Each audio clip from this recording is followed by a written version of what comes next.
A Igreja do Evangelho Quadrangular apresenta Com Orgulho Nós Louvamos. Este filme é dedicado à memória da vida e do ministério de Aimee Semple McPherson, fundadora da Igreja Internacional do Evangelho Quadrangular.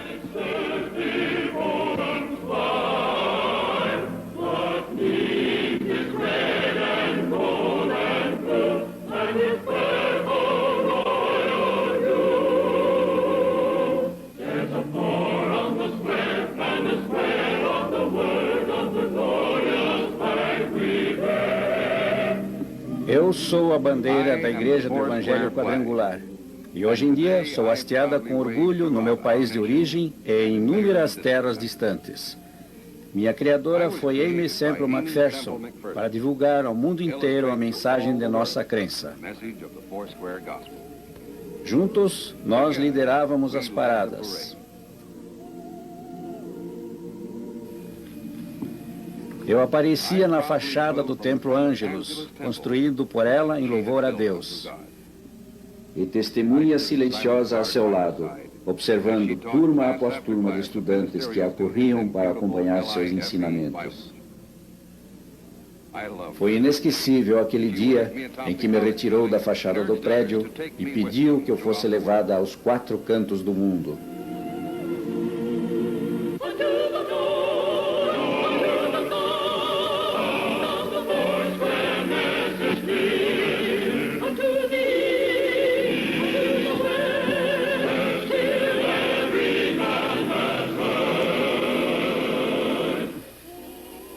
Ela escreveu versos inspirados nas minhas cores, versos que são cantados pelos que me carregam.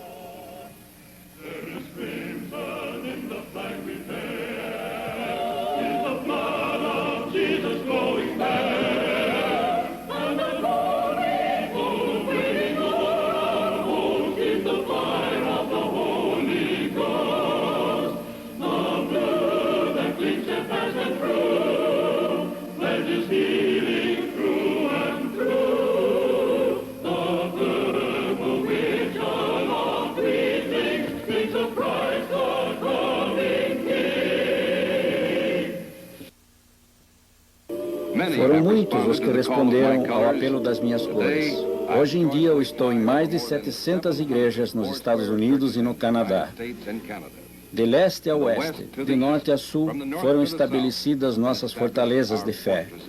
Monumentos construídos em concreto e aço, apontando para homens e mulheres a graça salvadora de Jesus Cristo, reunindo-os para a sua honra e glória. Todos os dias eu observo a movimentação dos fiéis que se aproximam de todas as direções.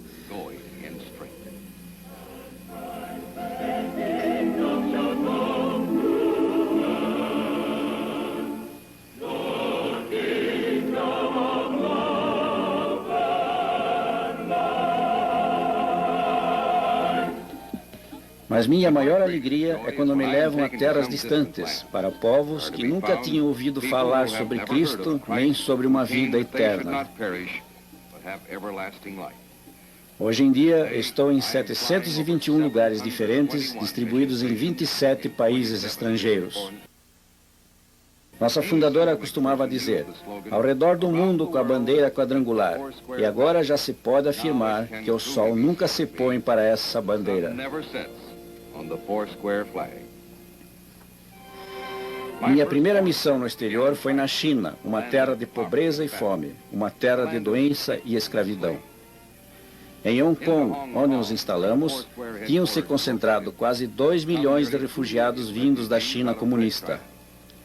Eles estão por toda parte, morando até nas calçadas. De noite, pode-se ver famílias inteiras dormindo ali, amontoadas e sem sequer um colchão decente. Alguns constroem barracos improvisados para morar. Outros se agrupam nas encostas dos morros, onde vivem em condições quase inacreditáveis. O governo inglês construiu conjuntos habitacionais em grandes prédios. Milhares de pessoas moram em cada um deles. Para uma família de 5, apenas um quarto minúsculo. Aqui nos terraços, os missionários montaram equipamentos de lazer e dão assistência religiosa. Essas crianças nos procuram esperançosas para a orientação espiritual. No entanto, apesar desse esforço no problema habitacional, muitos deixaram a terra firme e moram em milhares de barcos estacionados na Bahia. Hong Kong é a cidade mais densamente povoada no mundo. Muitas pessoas nascem, vivem e morrem sem jamais descer desses barcos.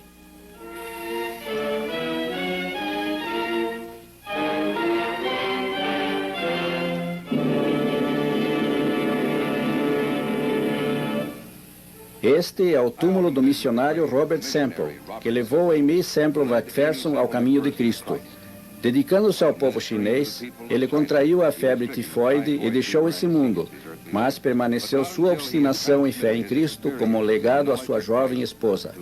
Voltando aos Estados Unidos para se transformar na mais notável evangelizadora de sua geração e fundadora da Igreja do Evangelho Quadrangular, ela nunca esqueceu o sentimento dessa missão.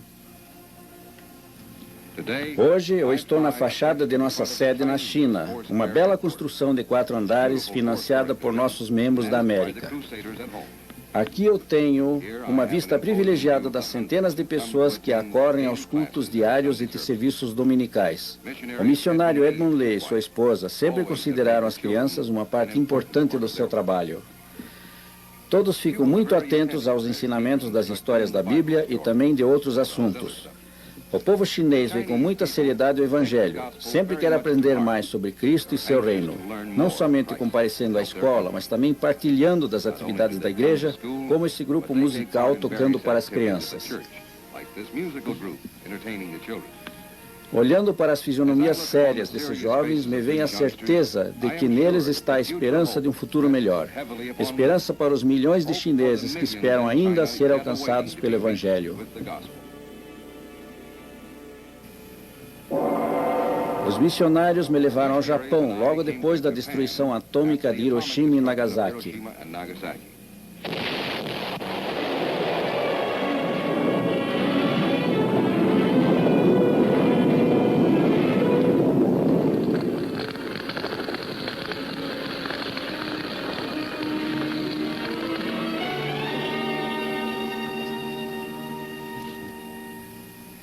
Quando a guerra acabou, nós chegamos para contar aos japoneses sobre o príncipe da paz e da paz que ele traz aos corações. Olhávamos e ajudávamos o povo a reconstruir as cidades destruídas. Hoje, Tóquio é a maior cidade do mundo. Por causa dos frequentes terremotos, os prédios limitaram-se a 12 andares e a cidade se espraiou numa grande área. Aqui está situado o Palácio Imperial, construção majestosa que já tem centenas de anos. Aqui viveram os imperadores, que os japoneses veneravam como divindades. Anualmente, os colegiais visitam o palácio e posam para fotografias nesse local reverenciado. O trabalho dos missionários aqui enfrenta grandes dificuldades. As antigas religiões pagãs, shintoísmo e budismo, ainda persistem e seus santuários estão em toda parte. A língua japonesa também apresenta muitos problemas.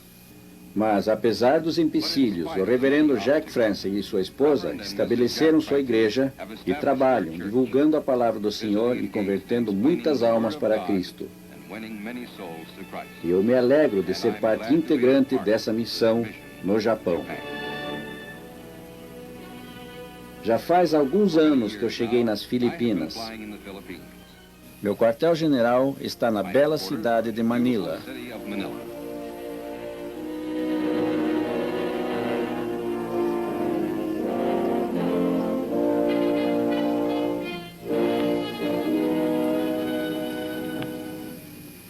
É aqui que o reverendo e senhora Alan Hamilton dirigem muitas obras espalhadas pelas ilhas. Esses prédios são da igreja, a escola bíblica, com 100 estudantes, a escola protestante diurna nessa cidade de 2 milhões de habitantes. Essa propriedade tem uma localização central, num dos melhores pontos da capital. Há sempre grande atividade quando os obreiros chegam e partem. Esse casal nativo, que sai para uma viagem às montanhas num trabalho junto aos aborígenes das Filipinas, recebe uma oração de despedida ao partir.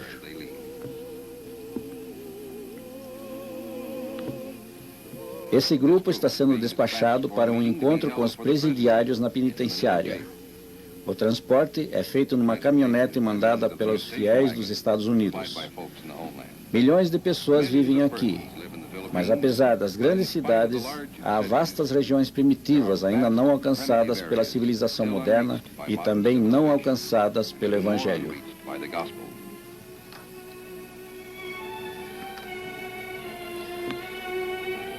Nós temos que levar a mensagem de Cristo a esses povos. E isso pode ser feito com a ajuda de Deus e de vocês. Foi em 1954 que eu cheguei com Harold Curtison e sua família na Nigéria. Gostei do ar cálido da África Central e observei o rápido progresso que os missionários estão conseguindo. No começo as coisas eram um pouco lentas, enquanto se familiarizavam com essa nova terra. Seu povo, seus costumes estranhos e seu clima quente e úmido. Nessas condições vivem aqui 33 milhões de pessoas. Pequenos povoados espalhados nas margens dos rios estão esperando para ouvir a palavra de Jesus. Algum dia tenho esperança de ver um barco de missionários trazer a redenção para os milhares que moram nesses lugares. Abaden não é somente a maior cidade da Nigéria, é a maior cidade de nativos da África inteira, com mais de 1 milhão de habitantes. No amanhecer, há uma grande atividade na vila e nos arredores. A névoa matutina ainda envolve a estrada e as mulheres se dirigem ao poço. Os homens levam o gado para as pastagens. Outros carregam pesados fardos para as aldeias vizinhas com produtos que vão ser vendidos nas ruas e no mercado. Comércio de todo tipo é feito aqui. É um lugar fascinante. Muito diferente dos supermercados que vemos em nossa terra. Cada área tem produtos diferentes. Vemos cestos, mantas e capachos de todos os tipos e tamanhos. Sementes, grãos, milho, todo tipo de alimentos. Aqui não há carrinhos de supermercado.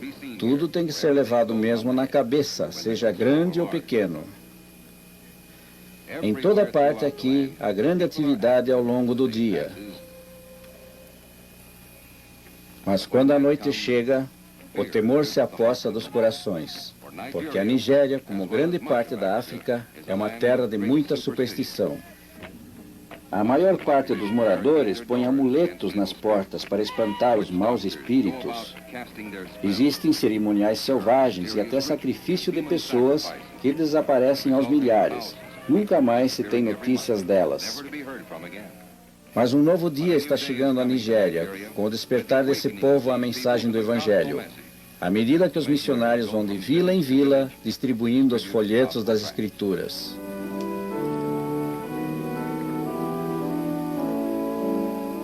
O governo acolheu a vinda do Evangelho a esse país e, num belo gesto de incentivo, o prefeito da cidade de Lagos fez a doação dessa magnífica área para a construção de uma igreja.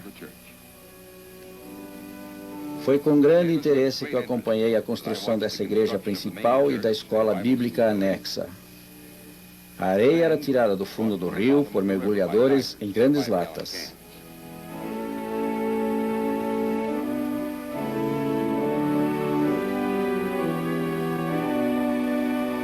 O barco levava areia para a margem de onde era enviada a construção. É feita a mistura de areia com água e cimento e depois se transforma numa massa compacta. Esses blocos são colocados no lugar e fixados. A igreja e a escola bíblica da África agora começam a tomar forma. As vigas do teto vieram de grandes troncos de madeira de lei trazidos pelo rio e serrados pelos homens, ainda dentro da água. Daqui são arrastados até a serraria e preparados nas dimensões apropriadas. Agora a construção está quase pronta. Essa é a nossa nova escola. No outro lado, a nova igreja recebe os últimos retoques. Logo, ali haverá a mensagem da vida e os cânticos de felizes novos cristãos. Mas mesmo antes da finalização dessas obras, 42 estudantes foram treinados para o ministério. Com essas facilidades, espera-se mais de 100. Com 25 igrejas em operação e aproximadamente 4.000 membros, nossa obra ainda mal começou.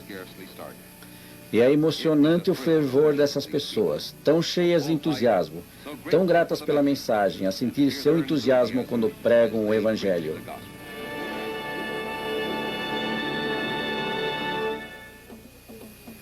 No primeiro dia em que cheguei à África do Sul com o reverendo Frank Ziegler, terra onde nasceu São Luís, estabelecemos-nos no Trenski, entre pessoas exóticas com costumes exóticos, onde os homens viviam para caçar e lutar.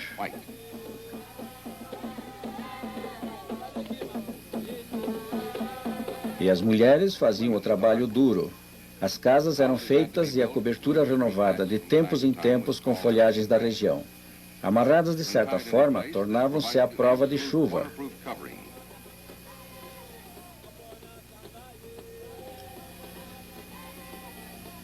E elas ainda cuidavam das plantações e algumas exigiam cuidados redobrados.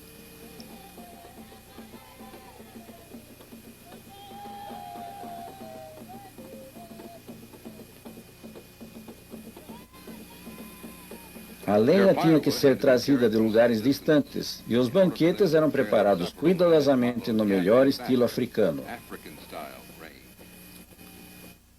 Mas de um modo ou outro, as mulheres sempre achavam um tempinho para comentar as últimas fofocas da sociedade, fumando elegantemente aqueles peculiares cachimbos alongados.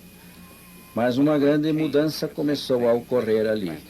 Milhares de pessoas estavam se convertendo para Cristo e pintavam suas casas de branco como testemunho.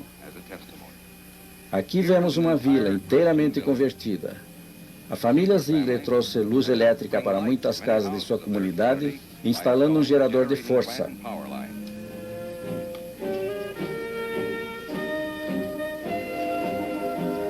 Mas eles também trouxeram uma luz muito mais importante, a luz do Evangelho para aquelas almas.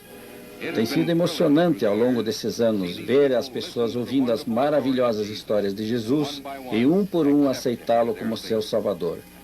Hoje, eles se transformaram num poderoso exército para o Senhor. Recentemente, eu observei da parede da igreja, enquanto os pastores, que agora já são muitos na região, foram desafiados a batalhar pelo Senhor. É uma experiência inesquecível ser erguida em suas mãos fortes e carregada por eles, a serviço do Senhor.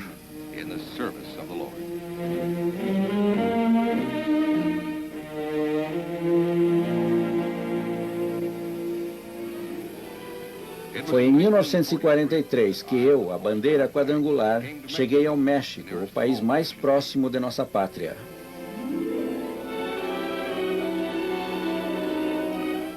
México, terra em que os jumentos são tão numerosos que toda a população de 25 milhões de habitantes poderia montar neles.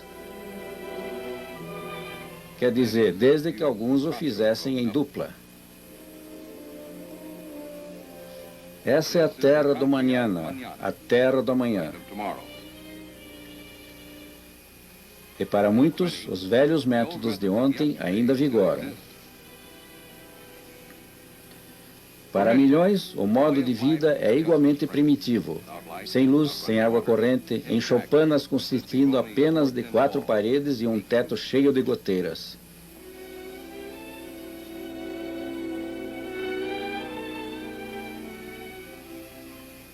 Mas nas cidades maiores está havendo uma grande mudança.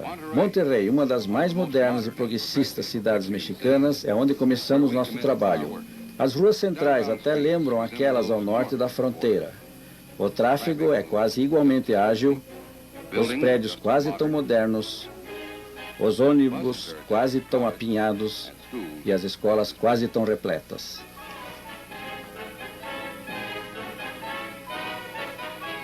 Aqui se vêem grandes usinas de aço e indústrias rapidamente alterando o futuro desse país.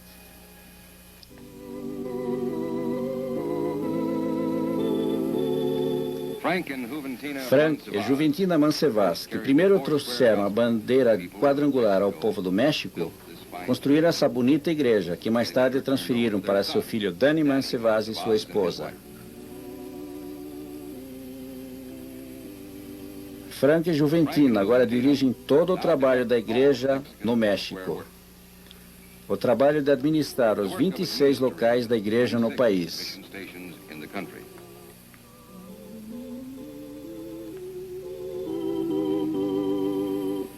Obreiros nativos como esses ajudam a expandir o trabalho nas áreas não atingidas, levando a mensagem para os vilarejos.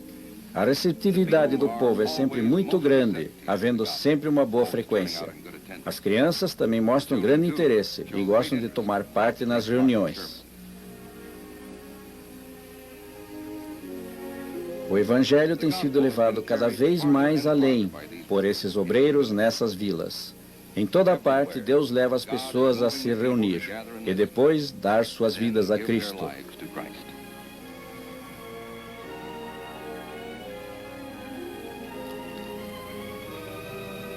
Os Mansevas estão determinados a levar Cristo a cada uma das pessoas que possam ser alcançadas por eles. E estão sempre continuando em áreas cada vez mais remotas, casas que são apenas choupanas de palha, porém habitadas por almas preciosas para o Senhor.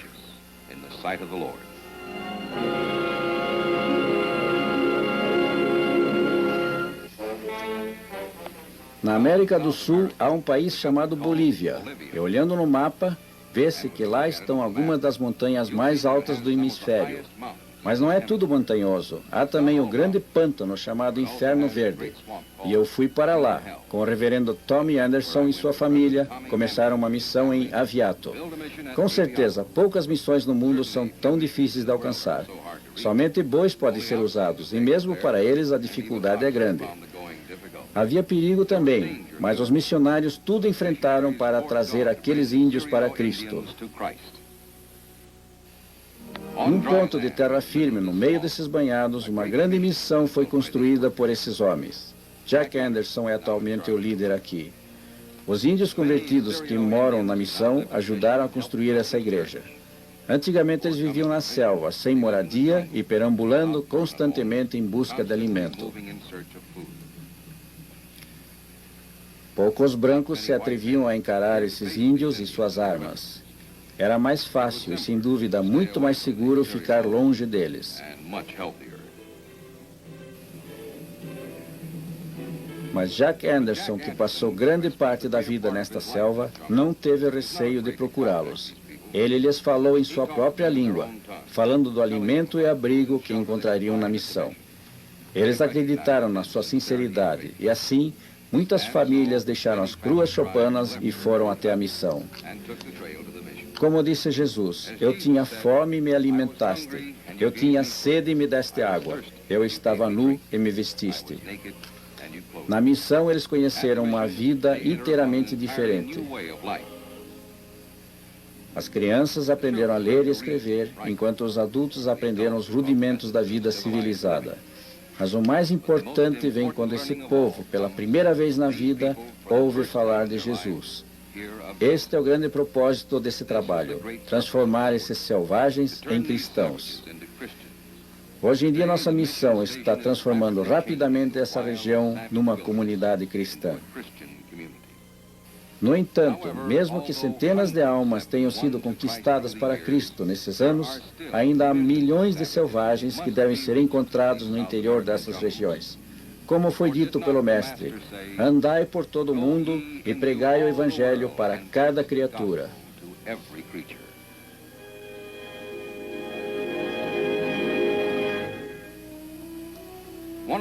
Uma de minhas mais importantes missões em mais de 25 anos tem sido na República do Panamá.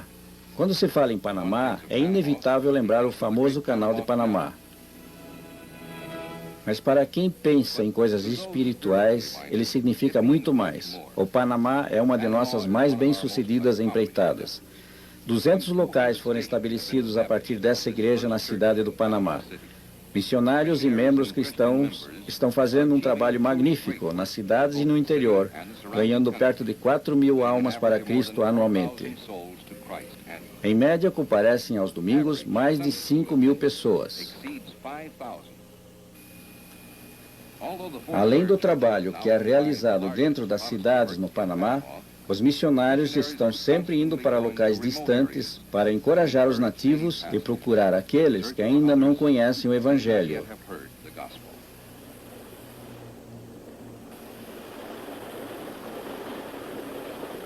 Quando o rio é raso, faz-se a mudança para barcos menores.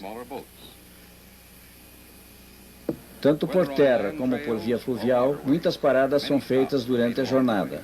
Algumas vezes para falar às congregações de nossa igreja, como nessa modesta construção às margens do rio. Aqui a maioria dos moradores acompanha o missionário e o intérprete, pois praticamente todos aceitaram o Senhor. Às vezes a visita é para uma única família. Para esses pobres e humildes nativos, essas visitas trazem nova esperança e fé.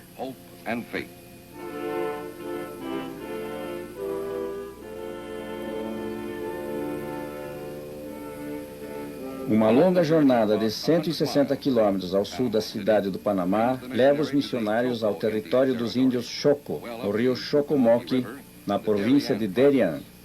Aqui vivem índios raramente vistos pelo homem branco.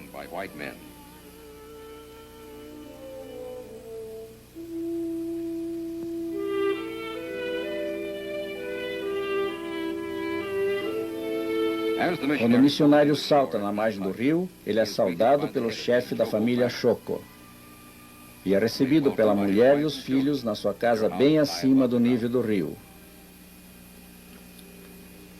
A subida é por essa estranha escada, que até o cachorro conhece bem.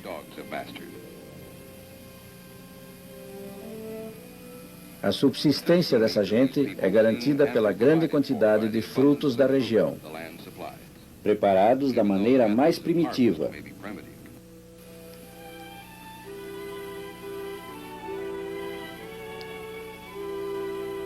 O rio lhes fornece água e é sua via de transporte. E também garante o peixe para variar a dieta. Mas agora o rio lhes trouxe algo muito mais precioso, as maravilhosas palavras da vida.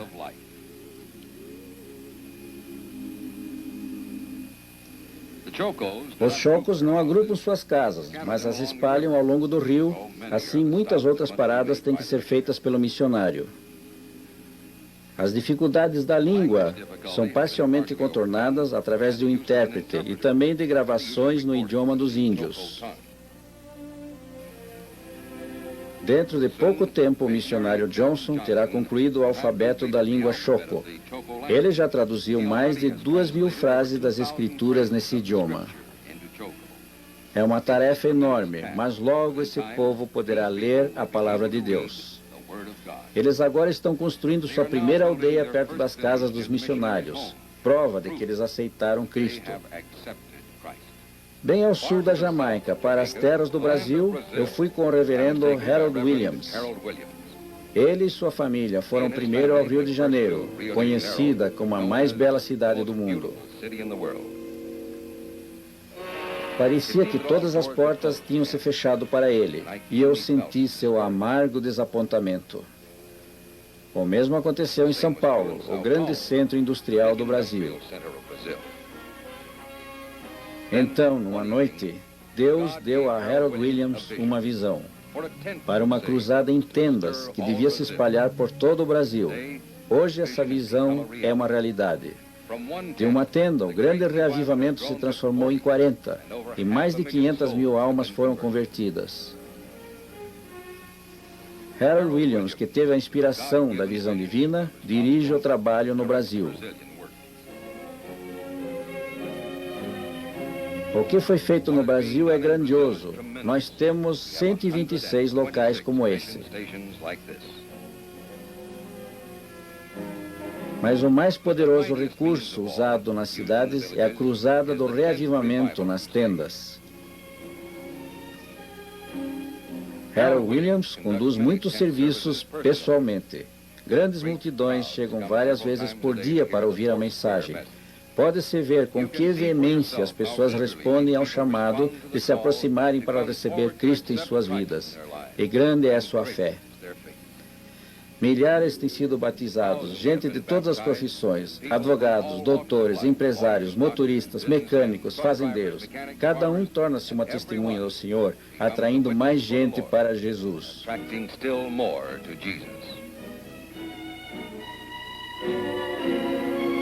Muitos tornam-se ministros e levam o Evangelho a outras cidades. A receptividade por toda parte tem sido espetacular. Esses novos cristãos, desafiados pelas Escrituras, são as testemunhas, caminhando pelas cidades, cantando e falando para todos que encontrarem ao longo do caminho. Um dos lugares mais recentes em que cheguei foi Okinawa, cenário de sangrentas batalhas na Segunda Guerra Mundial. Hoje, Okinawa é o centro de uma grande campanha para Cristo, conduzida primordialmente através de barcos. Essa é a missão Barco, evangelista das ilhas, usado para chegar a uma parte das 200.000 pessoas desse agrupamento de ilhas. O missionário Christian Ketchum me leva em muitas dessas visitas de seu ministério entre o povo das ilhas, junto com seu filho. E eu me orgulho de participar do trabalho que ele e sua esposa estão fazendo.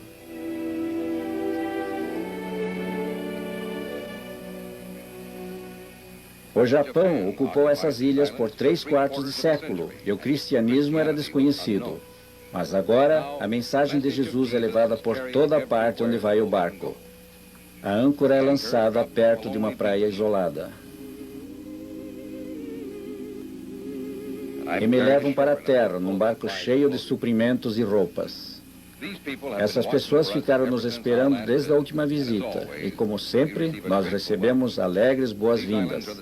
Essas ilhas sofrem a força de furacões, e nós damos roupas e suprimentos de reserva, mandados a eles pelo povo da América e do Canadá.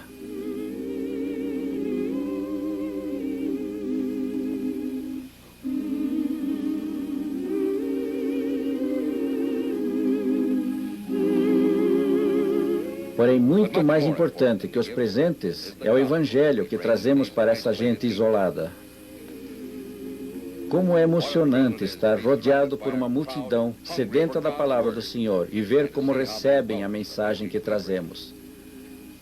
As mães e os pais dessas crianças pedem, mesmo que não nos possam trazer materiais, tragam-nos o Evangelho. Ajudem a orientar os pequenos para o reino dos céus. Essas visitas, infelizmente, são curtas, pois as outras ilhas de Okinawa também estão esperando por nós. Outro dos lugares mais recentes onde entrei é a Nova Guiné, o país mais desafiador que conheci. Uma terra de montanhas e de mistério, quase desconhecida do homem ocidental. O missionário Mason Hughes me trouxe aqui depois de caminhar 1 ano por selvas e montanhas, percorrendo trilhas e picadas a pé. Há poucos meses, ele decidiu que faríamos nosso lar no vale desse rio.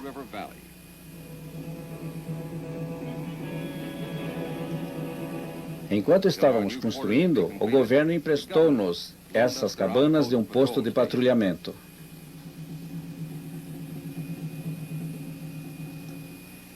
Aqui nós trabalhamos entre milhares de nativos, parte dos 2 milhões de habitantes da ilha, que só perdem tamanho para a Austrália. Novas tribos são descobertas a cada ano. Eles têm estranhos usos e costumes, tribos que nunca viram homem branco e ainda são canibais.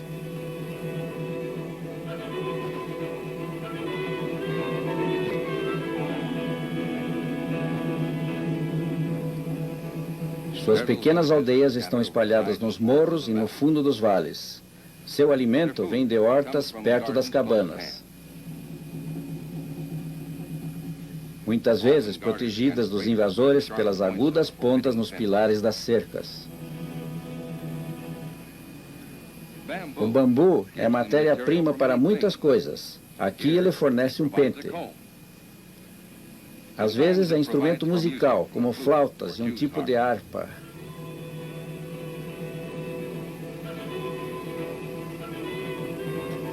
E dele se fazem facas afiadas para cortar frutas. Ou para o preparo de uma flecha.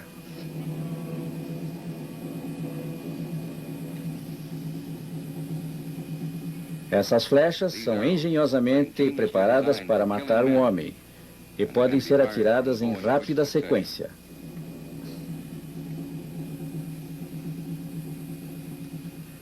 Eles adoram enfeites que balançam e o bambu fornece as molas para isso. Acende um fogo tão rápido como riscamos um fósforo. E às vezes o fazem para incendiar as aldeias vizinhas. Fios e barbantes são feitos com fibras e embebidas num suco de frutas cuidadosamente preparado para agradar ao paladar. Esses cordéis têm muitas utilidades. Uma delas é fazer cestos para levar comida ou carregar os bebês. Desenhos são impressos nos pilares, martelando-os com um instrumento de pedra. A vida não é fácil para esses povos. Os homens mostram as cicatrizes de batalha. As mulheres mostram as mãos nas quais se cortou um dedo para cada parente que foi morto. Mas as coisas estão começando a mudar. O governo abriu muitas áreas e incentivou a construção de estradas e pontes. O missionário agora pode viajar por elas, mesmo que o caminho seja difícil e perigoso. É preciso muita coragem para passar por uma ponte dessas. Mas chegando em aldeia após aldeia, o missionário é recebido como o grande e bom mestre.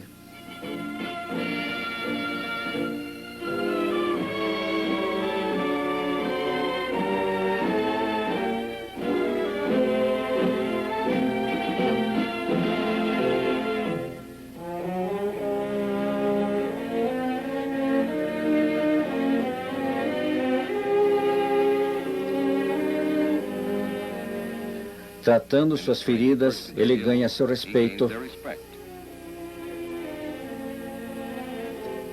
E depois ele lhes fala da plenitude para a comunidade e o corpo, e da pureza da alma, que só Cristo pode trazer.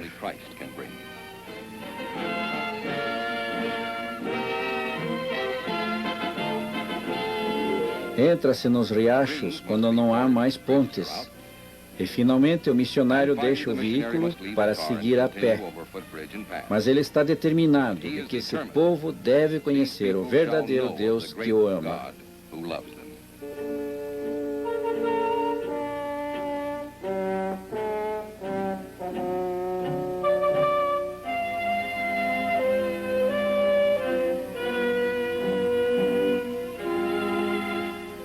Até agora já são multidões que aceitaram Cristo como seu Salvador.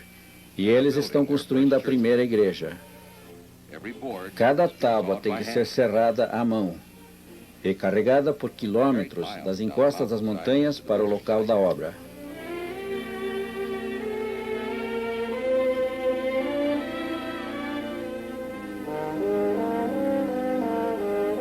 Aqui Mason trabalha duro junto a esses homens, ensinando-lhes o uso da plainadeira, da serra, do martelo. Mas eles não querem esperar o término da construção. Eles já se sentem dentro de uma igreja, sob a abóbada do céu do Senhor. Esta é a maior emoção, ver esses canibais vindo a conhecer Jesus enquanto ajudam suas crianças a colorir figuras da Bíblia.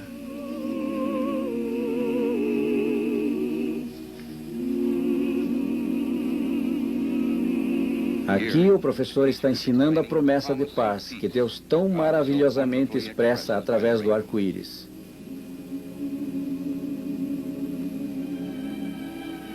Aqui na distante Nova Guiné, o símbolo criado por Deus, quando colocou o primeiro arco-íris no céu, adquire um significado especial para esse povo. Como um nativo disse recentemente, desde que os missionários chegaram, nós não matamos mais, não mais devoramos um ao outro. A paz chegou ao nosso vale.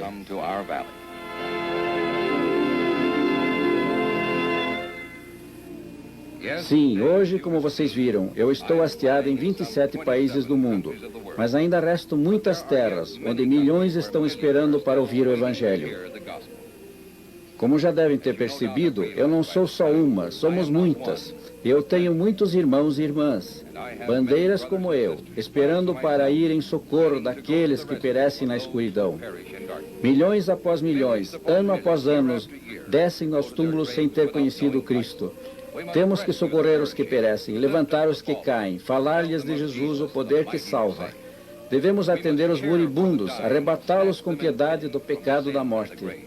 Sem saber de Cristo e da salvação, milhares vivem apenas para uma eternidade sem esperança. Eles podem ser salvos, eles têm que ser salvos.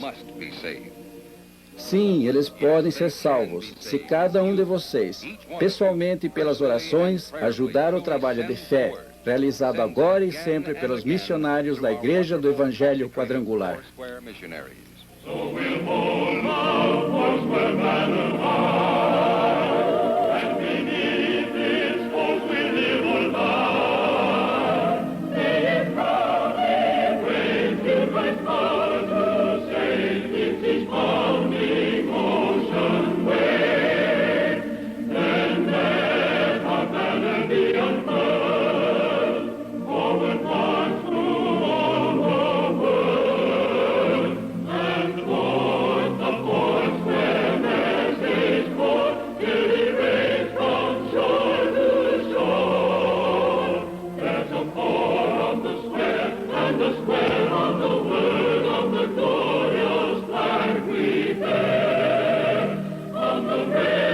To go.